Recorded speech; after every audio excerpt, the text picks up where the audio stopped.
ಆದ್ರೆ ತಡೆಯಪ್ಪಣ್ಣ, ನಾನು ಮುಗಿಸ್ತೀನಿ.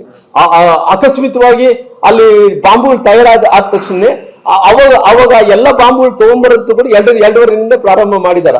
ಎರಡೂವರೆಯಿಂದ ಪ್ರಾರಂಭ ಮಾಡಿದ ತಕ್ಷಣ ಹಿಂಗೆಲ್ಲ ಘಟನೆಗಳಾದ ನಂತರ ಪುನಃ MLA ಅವರು ಈ ಸಿಚುವೇಶನ್ ಅನ್ನು ಏನು ಅವರು ಇದನ್ನ ದೊಡ್ಡ ಮಾಡಬೇಕು ಅನ್ನೋ ಕಾರಣದಿಂದ ಅವ್ರು ಎಲ್ಲಿಗೆ ಬರ್ತಾರ, SP ಸರ್ಕಲ್ ಬರ್ತಾರ, ದುರ್ಗಂಗುಡಿಗೆ ಬರ್ತಾರ. ಬಂದಂತ ಟೈಮಲ್ಲಿ ಫಿಲಿಂ ಸ್ಟೈಲ್ ಅಲ್ಲಿ ಬರ್ತಾನ. ಫಿಲಿಂ ಸ್ಟೈಲ್ ಅಲ್ಲಿ ಬಂದು ಏನಾಗುತ್ತೆ ನೋಡೋಣ ಅಂತಾನ. ಒಂದ್ ಕಡೆ ರವಿಕುಮಾರ್ ಹೇಳ್ತಾರ, ಇಲ್ಲ ರೀ ನಾನು ತಪ್ಪಿಸ್ಕೊಂಡೋಗಿ ಓಪಡಿತ್ರಿದ್ನಿ. ಯಾಕೆ ಓಪಡಿತ್ರು ಹೋಗಿ ಅಂದ್ರಿಗಿನ ಹೇಳ್ತಾನ ರವಿಕುಮಾರ್, ಇಲ್ಲ ರೀ ನಾನು ಯಾರೋ ಒಂದು ಇನ್ಸಿಡೆಂಟ್ ಆಗಿತ್ತು ಅದಕ್ಕೋಸ್ಕರ ನಾನು ಓಪಡಿದಲ್ಲಿ ಹೋಗ್ತೀನಿ. ಅವ್ರ ಉದ್ದೇಶ ಏನಂದ್ರೆ ನಾನು ಓಪಡಿ ಹತ್ರ ಹೋಗ್ತೀನಿ, ನೀವು ಮುಗಿಸ್ಬಿಡ್ರಿ ಅಂತ ಹೇಳಿ. ಅವ್ರೆಲ್ಲ ಕೂಡ ಪ್ಲಾನ್ಡ್.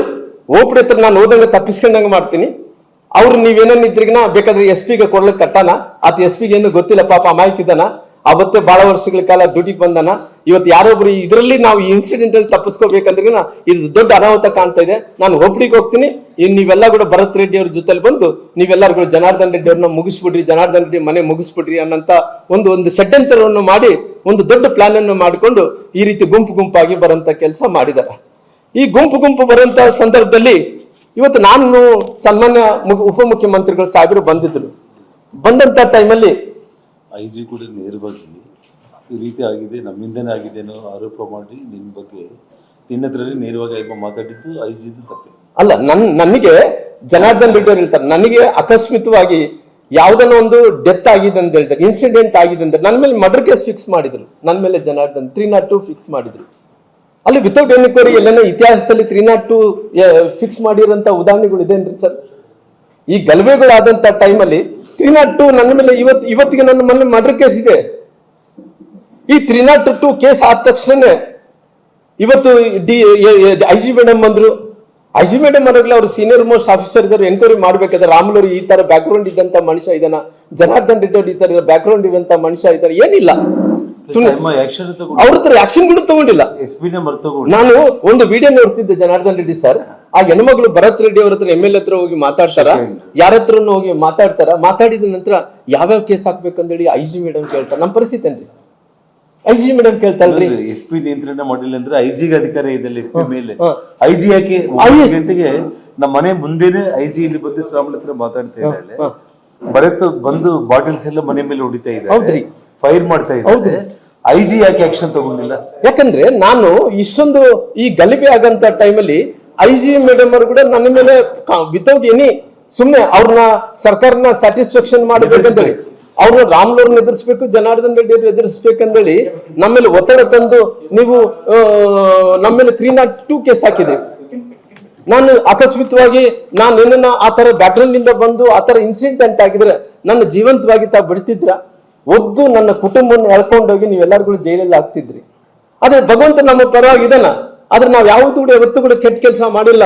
ಭರತ್ ರೆಡ್ಡಿ ಅವರೇ, ನಮ್ಮ ಜೀವನದಲ್ಲಿ ಯಾವತ್ತಿದ್ರು ಕೂಡ ಯಾರನ್ನ ಕೊಲೆ ಮಾಡೋದಾಗ್ಲಿ, ಯಾರನ್ನ ದೌರ್ಜನ್ಯದಲ್ಲಿ ದೌರ್ಜನ್ಯದಿಂದ ಆಸ್ತಿ ಹಾಕೊಂಡಿದ್ದಾಗ್ಲಿ, ಇಲ್ಲಿದ್ರೆ ಯಾರನ್ನ ಇಸ್ಪೇಟೆಲ್ ಮಾಡಿದ್ದಾಗ್ಲಿ, ಯಾರನ್ನ ಅಕಸ್ಮಾತ್ ಇಲ್ಲ ಅಂದ್ರೆ ಗಾಂಜಾ ಮಾರಾಟ ಮಾಡಿದ್ದಾಗ್ಲಿ, ಇಲ್ಲಿದ್ರೆ ಮಟ್ಕ ಬರ್ಸಿದಾಗ್ಲಿ ನಮ್ಮ ಬ್ಯಾಕ್ಗ್ರೌಂಡ್ ಅಲ್ಲ ಸ್ವಾಮಿ. ಭರತ್ ರೆಡ್ಡಿ ಅವರೇ, ನಮ್ಮ ಬ್ಯಾಕ್ಗ್ರೌಂಡ್ ತಿಳ್ಕೊಳ್ರಿ. ನಾವು ಪ್ರಾಮಾಣಿಕವಾಗಿ ರಾಜಕಾರಣ ಮಾಡ್ಕೊಂಡು ಇಲ್ಲಿ ತಲ್ಲ ಬಂದ್ವಿ. ನಾನು ಉಪಮುಖ್ಯಮಂತ್ರಿಗಳು ಸಾಬ್ರು ಅವರು ಪವನ್ ನಿಜ್ರೂರ್ SP ಅವ್ರು ಏನಿದ್ರು, ಅವರು SP ಸಾಹೇಬ್ರಿಗಿನ ಮುಂಚೆ ನಾನೇ DK ಶಿವಕುಮಾರ್ ಸಾಹೇಬ್ರಿಗೆ ಫೋನ್ ಮಾಡಿದ್ದೀನಿ. ಸಾಹೇಬ್ರುಗಳು ಅವ್ರು ಕೂಡ ಹೇಳಿದಾರ, ರಾಮುಲು ಅವರು ಫೋನ್ ಮಾಡಿದ್ರು ಅಂತೇಳಿ. ನಾನೇ ಫೋನ್ ಮಾಡಿದ್ದೇನೆ. ಸರ್, ನಮ್ಮ ಕೈಯಲ್ಲಂತೂ ಇದು ಜಗಳ ನಮ್ಮ ಶಕ್ತಿ ಮೀರ್ತಾ ಇದೆ. ಅಂದ್ರೆ ಯಾರು ಇವತ್ತು ಫೋನ್ ಮಾಡ್ತಾರೆ ಹೇಳ್ರಿ, ನಿಸಾಯ್ಕರೇ ಮಾಡ್ತಾರಲ್ಲ, ಶಕ್ತಿ ಇಲ್ಲಾರ್ದಂತವ್ರೆ ಮಾಡ್ತಾರಲ್ಲ. ನಮಗೆ ಶಕ್ತಿ ಇಲ್ಲ ಅನ್ನೋಂತ ಕಾರಣದಿಂದ ಅವ್ರು ಒಪ್ಕೊಂಡಿದಾರ. ಉಪಮುಖ್ಯಮಂತ್ರಿಗಳು ಸಾಹೇಬರು ಒಪ್ಕೊಂಡಿದ್ದಾರೆ. ಅವ್ರು ದೊಡ್ಡ ಮನಸ್ಸು, ನಾನು ಇಲ್ಲ ಅನ್ನಕ್ ಹೋಗಲ್ಲ. ಅವ್ರು ದೊಡ್ಡ ಮನಸ್ಸಿರೋ ಕಾರಣ ನಾನೇ, ಯಾಕಂದ್ರೆ ನನಗೆ ರಾಜಕಾರಣ ಹೊರತುಪಡಿಸಿ ನಂತರ ಪಕ್ಷ ಹೊರತುಪಡಿಸಿ ಅವ್ರ ಸ್ನೇಹಿತರಾಗಿರೋ ಕಾರಣ ಅವ್ರಿಗೆ ನಾನೇ ಫೋನ್ ಮಾಡಿ, ಸರ್ ಕಲ್ಲು ತೂರಾಟ ಆಗ್ತಾ ಇದಾವ, ಯಾರೋ ಸತ್ತಾರಂತೆ, ಗೋಲಿಬಾರ್ ಆಗ್ತಾ ಇದಾವ, ನಮ್ಮ ಕೈಲಂತೂ ನಮ್ಗೆ ಆಗ್ತಾ ಇಲ್ಲ, ದಯವಿಟ್ಟು ನಮ್ಮ ರಕ್ಷಣೆ ಮಾಡ್ರಿ ಅಂತೇಳಿ ನಾನು ಉಪಮುಖ್ಯಮಂತ್ರಿಗಳು ಮಾಡಿದ್ದಂತೂ ಸಹಜ. ನಾನು ಮುಖ್ಯಮಂತ್ರಿಗಳ ಸಾಹೇಬರು ಕೂಡ ನಾನು ಪ್ರಯತ್ನ ಮಾಡ್ತೆ, ಗೃಹ ಮಂತ್ರಿಗಳಿಗೆ ಪ್ರಯತ್ನ ಮಾಡಿದೆ, ನಾನು ಅನೇಕ ಮಂದಿ ಸಚಿವ ಸಂಪುಟದಲ್ಲಿದ್ದಂತ ಸಂತೋಷ್ ಲಾಡ್ ಅವರು ಕೂಡ ನನ್ನ ಹತ್ರ ಮಾತಾಡಿದ್ರು. ಎಲ್ಲರೂ ಕೂಡ ನನ್ನ ಹತ್ರ ಮಾತಾಡಿ, ರಾಮ್ಲು ದಯವಿಟ್ಟು ನೀನು ಹೊರಗಡೆ ಹೋಗಬೇಡ ಅಂತ ಹೇಳಿದ್ರು.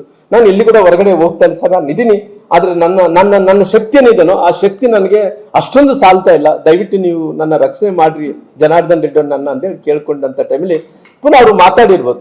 ಸಾಬ್ರು ಏನ್ ಮರ್ತರು ಅಂದ್ರೆಗಿನ ನನಗೆ ತುಂಬಾ ನೋವಿನ ಸಂಗತಿಗಿನ ಈ ಪವನ್ ನಿಜ್ರೂರವರು ಅವ್ರನ್ನ ಅಮಾನತು ಮಾಡಿದಿರಲ್ಲ, ಅವ್ರು ಫೋನ್ ಮಾಡಿದಂತ ಟೈಮಲ್ಲಿ ನನ್ನ ಹತ್ರ ಮಾತಾಡಿದ್ರು ಎಸ್ ಪಿ ಹತ್ರ ಮಾತಾಡಿದಂತ ಟೈಮಲ್ಲಿ ಎಸ್ ಪಿ ಅವರು ಮಾತಾಡಂತ ಸ್ಥಿತಿಯಲ್ಲಿ ಇದ್ದಿಲ್ಲ ಅನ್ನಂತ ಮಾತು ಉಪಮುಖ್ಯಮಂತ್ರಿಗಳಂತ ಡಿ.ಕೆ. ಶಿವಕುಮಾರ್ ಸಾಹೇಬರು ಅವತ್ತು ಬೆಂಗಳೂರಿನಿಂದ ಕೂಡ ಹೇಳಿಕೆಯನ್ನು ಕೊಟ್ಟಿರೋ ಕಾರಣ ಅದಕ್ಕೋಸ್ಕರವಾಗಿ ಅಮಾನತು ಮಾಡಿದ್ರಿ ಅಂತ ಹೇಳಿ. ಅಂದ್ರೆ ನಾನು ಅಮಾನತು ಮಾಡಿದ ನಂತರ ಅಮಾನತು ಮಾಡಿದ ನಂತರ ಕೇವಲ ಅವರೊಬ್ಬರನ್ನೇ ಕಾಣ್ರ, ಅವ್ರು ಮಾಡಂಗಿದ್ರೆ ಉಪಮುಖ್ಯಮಂತ್ರಿಗಳು ಇದು ನಮ್ಮ ಏನಂತೀರಿ ಅಡಿಷನಲ್ ಎಸ್ ಪಿ ಅವ್ರನ್ನ ರವಿಕುಮಾರ್ ಅವ್ರಿಗೂ ಇಷ್ಟೊಂದು ದೊಡ್ಡ ಅವರು ಈ ಎಪಿಸೋಡ್ ಅಲ್ಲಿ ಈ ಪ್ಲಾನಿಂಗ್ ಅಲ್ಲಿ ಅವ್ರು ಕೈವಾಡ ಇದ್ರೆ ಕೂಡ ಅವ್ರನ್ನ ಯಾಕೆ ಮಾಡಿಲ್ಲ ಅನ್ನೋಂಥದ್ದು ಕೂಡ ನಾನು ಕೇಳ್ಬೇಕಾಗುತ್ತೆ.